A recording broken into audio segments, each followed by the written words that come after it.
যখন সাড়া দিতে পারলাম না বলে যে 5টা মিনিটের জন্য আসবো, উনার বাসায় যদি এক কাপ চা খাইতে পারি, এটাও সাড়া দিতে পারলাম না। তারপরে বিশাল এক অ্যামাউন্টের প্রস্তাব দিয়ে পাঠাই দিস। আল্লাহু আকবার। এই ক্ষেত্রে আল্লাহ তাআলাকে ভয় করেছি এবং ধৈর্য ধরার চেষ্টা করেছি। বিভিন্ন হেলিকপ্টারের মালিক আসছে, আয়সা বলছে যে এখন থেকে যখন লাগবে বলবেন, বলার সাথে সাথে পেয়ে যাবেন। হ্যাঁ বলি নাই, বলছি দেখব। এরপরে একই ব্যক্তি বলছেন যে আগামীতে নির্বাচনে আমরা চাই আপনারা বিজয়ী হন। ইনশাআল্লাহ আল্লাহ তৌফিক দিয়েছেন, বড় হাতেই দিব, শুধু আপনারা বললেই পেয়ে যাবেন। তাতেও হ্যাঁ বলি নাই, বলছি দেখব।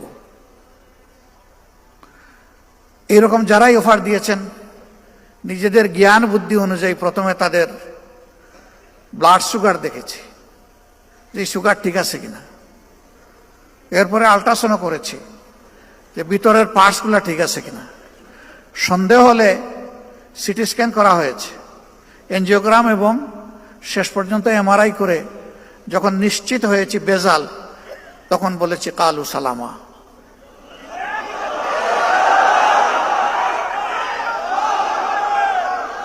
আমরা বিশ্বাস করি ইমানদারদের, যারা ইমানদার তাদের আন্তরিক দোয়া ইনশাল্লাহ আমাদের সকল ঘাটতি পূরণ করে দেবে ইনশাল্লাহ। স্বচক্ষে এগুলা দেখা যাচ্ছে। তো এখন এক সপ্তাহে যা খরচ হয়, এক সময় সংগঠন 2 মাসেও তা খরচ করত না। অতীতের নির্বাচনের সময় আমাদের ঋণ হয়েছে, নির্বাচন চলে যাওয়ার সময় সেই ঋণ আমরা কষ্ট করে পরিশোধ করেছি। আলহামদুলিল্লাহ, এই যে মুমিনদের অন্তর আল্লাহ তাআলা নরম, তরল, কোমল, মানবিক, দরদি, মায়াবী করে দিয়েছেন। এখন কোনো ক্ষেত্রে আমাদের কোনো ঋণ নাই। এত বড় সমাবেশ হয়ে গেল, আমরা কি কোথাও চাঁদা তুলতে বলছি কাউকে? বলি নাই। আমরা নিজেরাও কারো কাছে চাঁদা চাইনি। এখন কেউ বিশ্লেষণ করে 100, কেউ 200 কোটি। আপনারা শুনবেন যে কেন্দ্রের কয় কোটি খরচ হয়েছে। অবশ্যই এরকম হিসাবে আপনাদের শোনার অধিকার আছে।